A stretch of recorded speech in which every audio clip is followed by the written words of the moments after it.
episode 128, and we promise it's gonna be pretty good. Okay, I'm Erin. You thought I'd rhyme there because, that's what I do. I'm Erin Davis. I'm Lisa Brandt. Gracefully and frankly, we're so happy to be here. I don't know, I felt hope this week that summer's actually going to come. We have flowers out now and all that kind of thing, so yay! I'd say penny for your thoughts, but, there are no more Canadian pennies. And, of course, no more U.S. pennies. But Lisa has a stash of pennies, and I got thinking about you. Not only because I was watching the Pee Wee Herman documentary and one of the characters in Pee Wee's Playhouse was Penny. Yeah. But because the U.S. is now finally getting rid of their penny, how many pennies do you still have in that collection of yours? Because you're using them for a very special reason. Well, I did. And I keep thinking I'm going to do it again, although in this house I don't know where. So when I started accumulating all these pennies, I made a little penny floor in this weird little area of our guest bedroom in our house in London. And it became a little bit of a curiosity where people wanted to see how it was done and see what it looked like. And I remember one kid coming in, somebody's child, saying, "What are those?" He just thought they were tiles. He had no idea what a penny was. And of course, how would he, Right. So now I can imagine whoever's living there thinking, what is the deal with that? But there was a hotel in New York where they did the entire main floor in pennies, and that's where I got the idea. So now I have all these pennies, and I don't know what I'll do with them. Oh, well, that's interesting. Maybe one day the copper in them will be worth more than the pennies, because that was the whole problem, right? Well, yeah, they cost more to make. Dimes cost more to make. It's just silly. It is. Have you seen a coin yet with King Charles on it? I don't get any change or anything because I'm usually cashless, but have you seen a King Charles loonie yet? No, I haven't been looking for one, though. I haven't noticed one. Yeah, well, you didn't have to look far to see the man himself and the Queen. Of course, they were in Ottawa this week, and I was watching the forecast isn't it silly? As Canadians, when we have VIPs in the country, we're looking at the forecast going, oh, please be nice. Please let Ottawa be nice weather for them when, really, they know what they're getting into when they come to Canada, right? Well, they're coming from England, for goodness sake. They know rain. That's true. They didn't come to Victoria, but I want a special shout out to Margaret, who did come to Sydney, as a matter of fact. Last week, she came for a visit, and we got together and sat by the ocean with the dogs. And there was Margaret in her Gracefully and Frankly Queenager t-shirt, her pendant. Yay. She looked like $1 million. Oh, that's fantastic. Yeah, and you can get your stuff, too, at gracefullyandfrankly.com. And I'll make sure and post that picture of Margaret because she looked lovely. And then our friend Sheila, a couple of weeks ago, I mentioned her, and she's also a listener, and she said, "Can I get them like this?" And I said, sure, check out all the sizes and colors. So do that at gracefullyandfrankly.com. We don't use Canada Post. And at the moment, when we're talking here, they are on a no overtime rule. They're not on strike, but they say there will be delays, but we don't use them anyway. If they're running, sometimes for the pendants and earrings, because they're so light, it's the easiest and cheapest way to send them. And that way everybody wins, but everything else goes drop courier. And that's something that Envy Pillow made clear this week as well, is that not only are they Canadian, but they are not using Canada Post for shipping. So you don't have to worry about ordering your Envy Pillow or any of their other great products and them not coming, because that's not how they do it. In fact, when I ordered my sheets from them, they came, I think, within 2 or 3 business days because they're using a courier. And it was really nice to get everything so quick and to not have to worry about the strike. That's something you don't have to worry about when you shop with Envy Pillow, is Canada Post. Whatever's going on with them, they find another way just like we do. Yay. And you can go to envypillow.com to check out everything they've got. I lay my head down to sleep on an Envy pillow, but I'm looking into getting some pillowcases too. So thanks for the reminder to me, to check it out. I think I just reminded myself to check it out. And it's all at envypillow.com, and you'll get 10% off your purchase of anything they sell with the code GF. So we were at this event on the weekend, Erin, and there were about 10 people at our table. It was a fundraiser. It was really nice. It was a lot of fun. Sarah Smith was there. Remember, we went to Pender Island and hung out with Sarah, a singer-songwriter fantastic musician. Canadian rocker. She's awesome. Yeah, and she was performing there. She was the headliner. And we had all these people at our table. Some we knew and some we didn't. So there were opportunities to try and get to know people and keep conversations going. And there was one moment when I kind of felt that not only had the conversation waned a little bit, but I felt like I was misunderstood in something I said, that the other person thought I was being negative when I wasn't, Oh. Yes, I felt like their incoming filter was turned up to negative and I was being misunderstood. So I just stopped talking because I thought I don't need to work so hard to be understood, but it does make it a little uncomfortable, right? Yeah, it does. And of course, when you deal with a loud atmosphere. Yeah. Now, was this indoors or outdoors, Lisa? Indoors, and Okay. they did have music going, and we were right in front of the stage. Yikes. That didn't help. Those are some real barriers when it comes to conversation. But the other one, which is, of course, one you've just referred to, is what to say and how to keep your foot out of your mouth. Well, there is something called the 30-second rule. Not like there's 31 before them, but 30 seconds long rule for good conversations. First off, let me say, Lisa, people don't get us. You and I, we text each other the darkest humor because we know you and I are the only one who would get it. And putting it out there would get us canceled. So it's so true. There's that. But a lot of people who avoid small talk believe that those of us who seem to be pretty good at it are naturally charismatic, or we have the gift of the gab. But many great conversationalists, and I'm not saying either of us is, but anybody who's had to do this a lot in their lives or their careers, hone those skills, and they have a set of rules, techniques, and strategies that we use when we're speaking to people. It's kind of like improv. Like, you know the answer to improv. I say something, and the first thought in your head is... Yes, and. Exactly. You carry it on. You agree and flow with it. Yeah, which makes for great improv. It can make for a dull podcast. Like if you and I agreed on everything, which we mostly do because we're basically the same person. We kind of flip it around. Hey, wait a minute. What's our pin again? Never mind. I almost fell for that, Lisa Brandt. Oh, you're devious. I know what you're saying, but there are things that we don't agree on and we don't align with. Yeah. But we give the other room to be wrong. No, I'm kidding. That's right.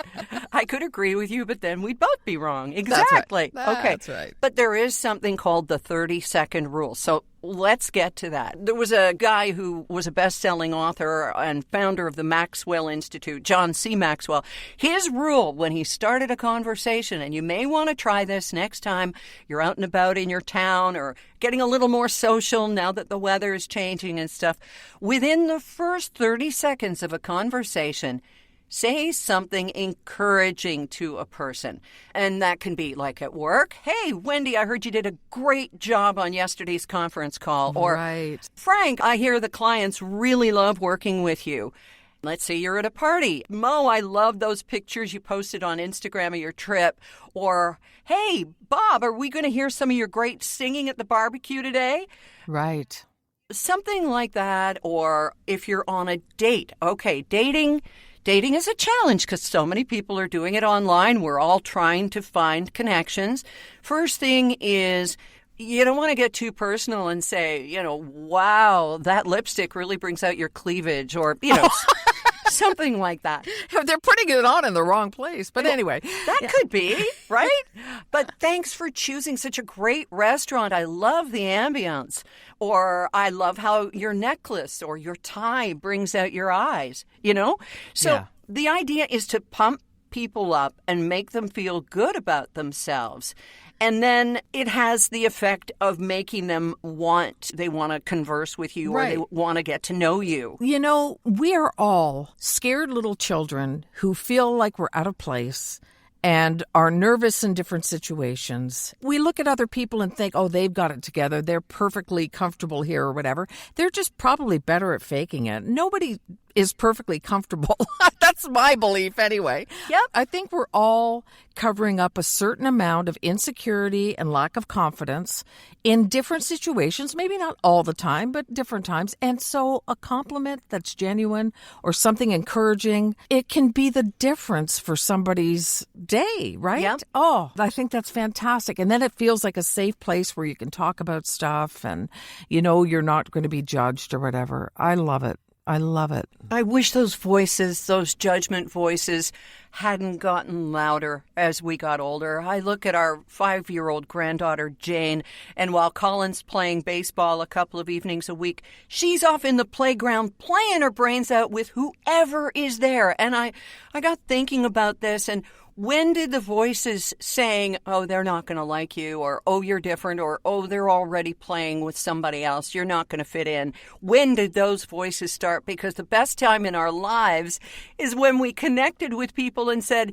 you want to do this? Let's do this. Right. I don't care who you voted for. I don't care where you came from. I don't care any of those things that somehow get more important as we get older. We see our similarities instead of our differences. It's so true, and it's about all these things that get in the way and become little barriers to us just being people with each other. Yeah, I think it starts with siblings. Not to blame siblings, but it's where that first bit of judgment where you think you're a rock star, you think you're incredible, and hey, watch this, and then you're told, shut up and sit down. And that can be parents as well. That's why it's so important for parents to keep that encouragement going. Make the silly sounds, be fun, be funny, because that's the stuff that's going to get you through the rocky road of life ahead.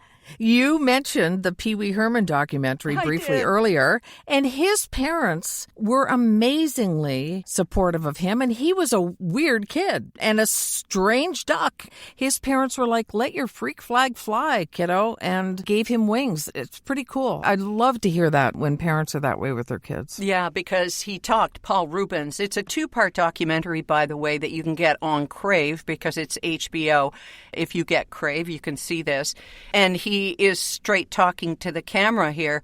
His parents, his dad, they talk about him being kind of a macho Morty sort of a guy. I may be mixing him up with Sarah Silverman's dad's name because I've watched a couple documentaries or stand-up this week. But you know what I mean? Yes. Supportive parents are everything. We want to tell them, okay, that's a great thing for a dream, but maybe you get the regular job too and do the dream on the side. Not so with Paul Rubens' parents. Andy Kaufman's were the same, and there's another guy who was very odd.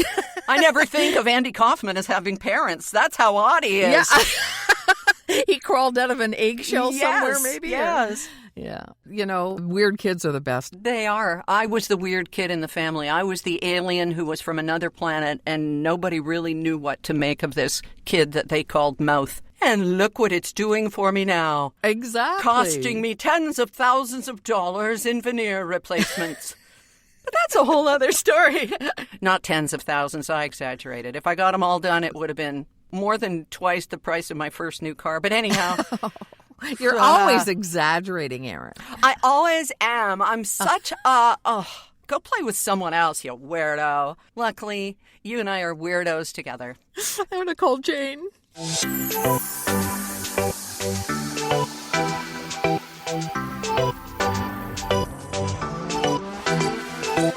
thing with being a weirdo is you're trying to do something like, okay, I'll give you an example. The other day we were walking by a hotel near our condo, and there's this couple, and they have this beautiful baby carriage, like a bassinet with a white blanket over it, and that's their firstborn. This is, because by the second or third kid, you've basically got them in one of those canvas wagons that you take to the beach. Here, kid, get in here.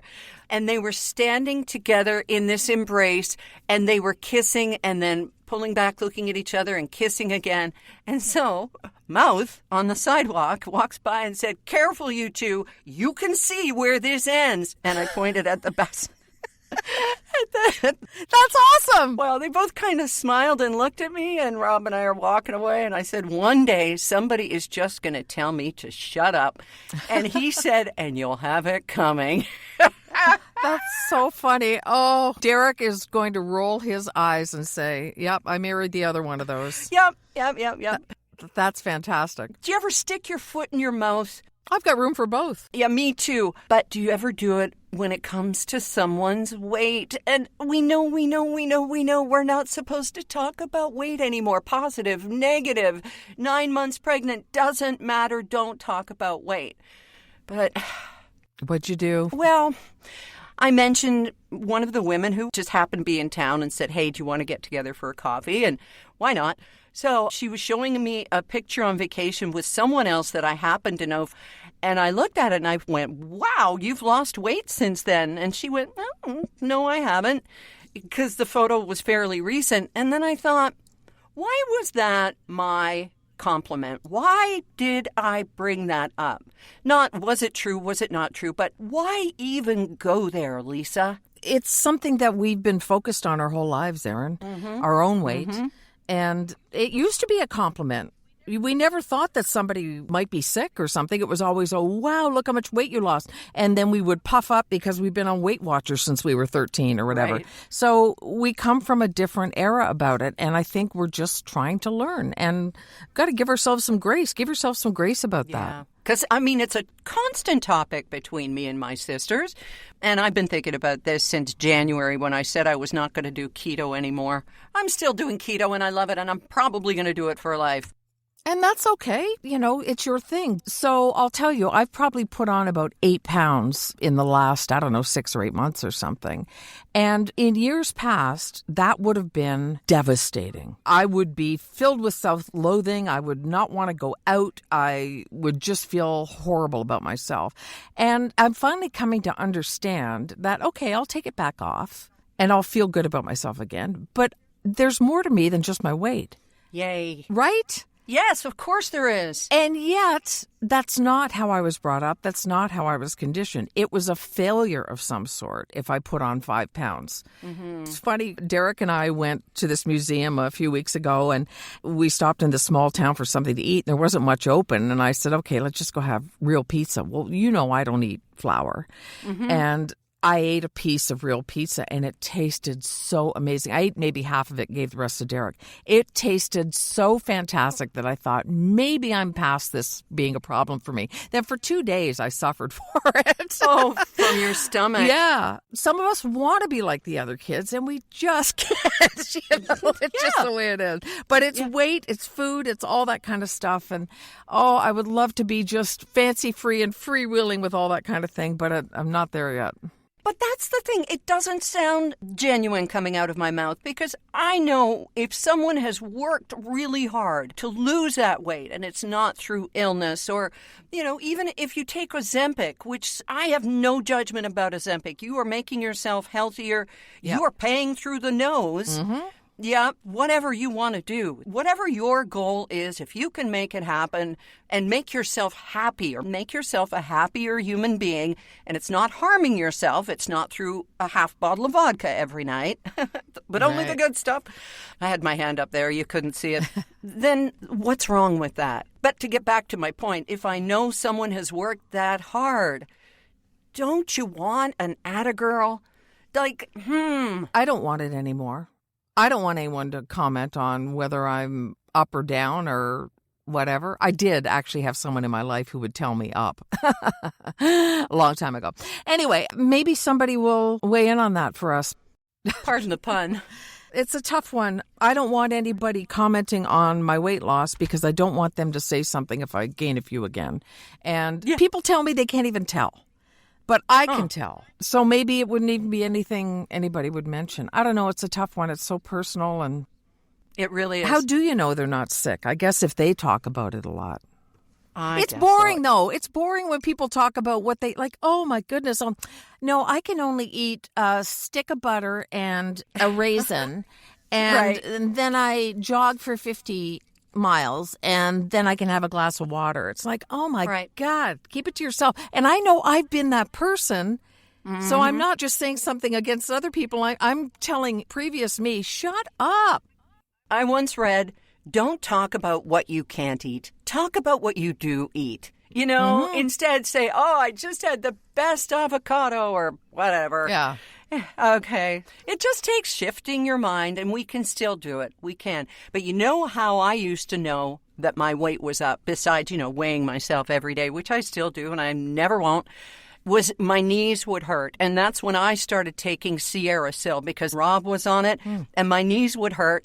And darn it, Sierra Sil worked so well that I didn't feel like I should lose any weight. but right now, Sierra Sil has a buy one, get one. Say goodbye to joint pain naturally. Just for now, you can BOGO their powerful joint formula curcumin 3. That is the gold yellow label. And it's all proven and it's all tested. Easier to digest than standard pain relievers, not hard on your liver or anything like so many others. And it's backed up by science. So don't miss your chance to double up on relief naturally. Don't forget there's a guarantee. And you can find it all of it on their website. SierraSil.com. Sierra like the mountains, SIL.com.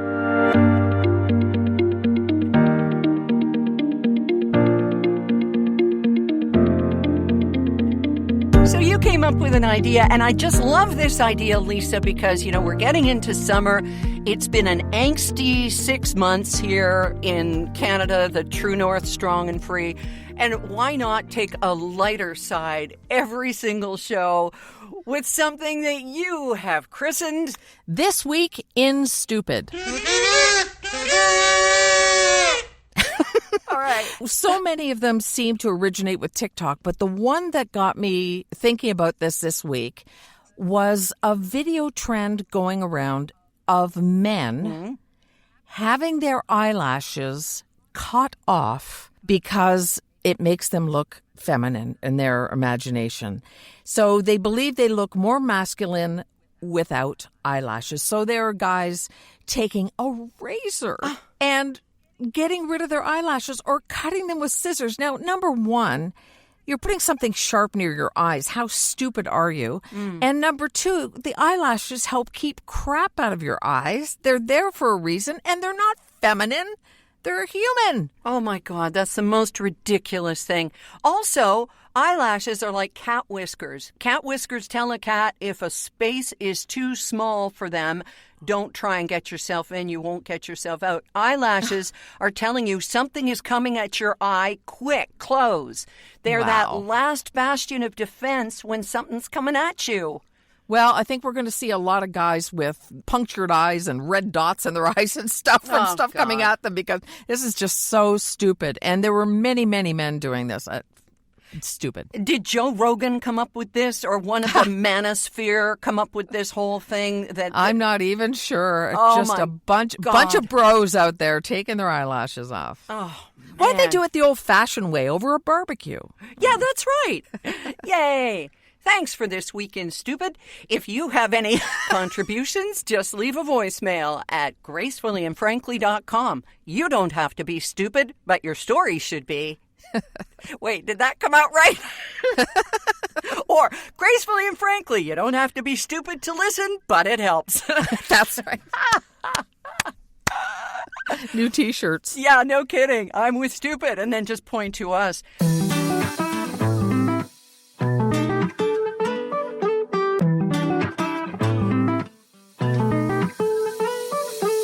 Speaking of TikTok and stupidity, boy howdy, this is where the village idiot comes to do a video right there on TikTok. I mean, there are some hilarious ones, of course. There are some helpful ones.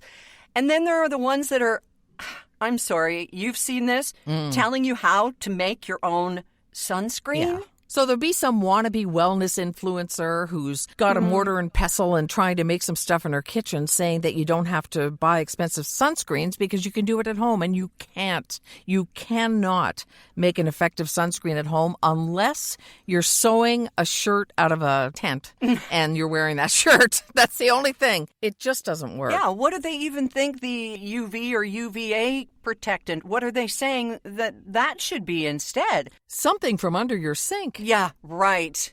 I remember my mom back in the day, when there were so few sunny days when she was in nursing school using iodine and baby oil. Right. That was the Alberta Riviera tan.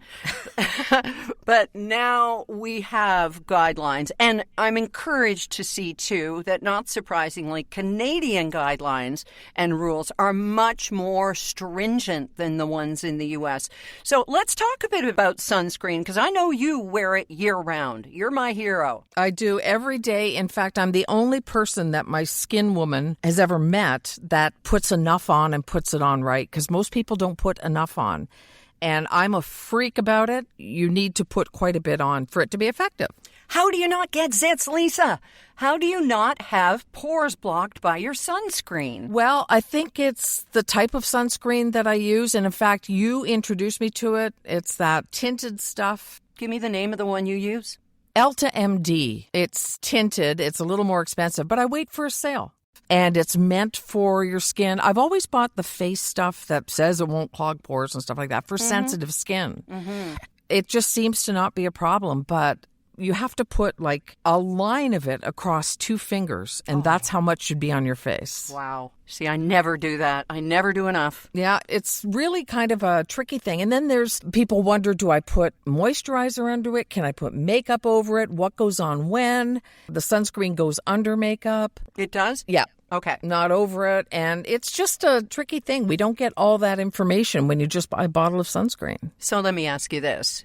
As women who are over 60, is it too late if we haven't done the daily sunscreen thing? Is it just like, oh, forget it. I already look like a saddle. Let's get on with it. Not according to my dermatologist. She says that a lot of the damage will have been done, but you can still prevent more damage from happening. So it's like starting drinking water. It's never too late. You just start doing it, according to her. Yeah.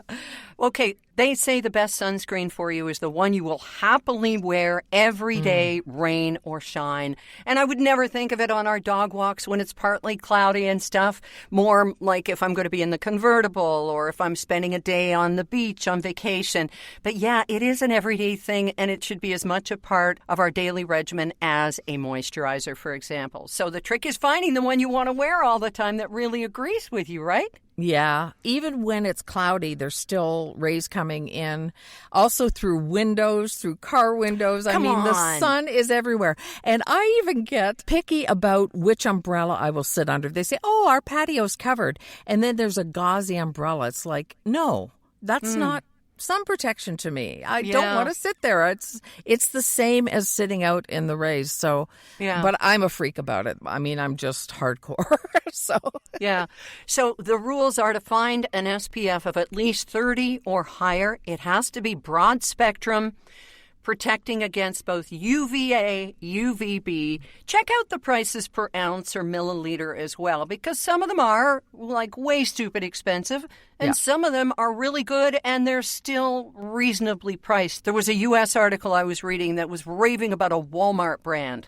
So they can be had, and there are good ones too, but don't be only led by price, because you might be ending up with just crap, right? Yeah, and I have to buy new stuff every season because check the expiry date. It really does matter as to how effective it is. Yeah.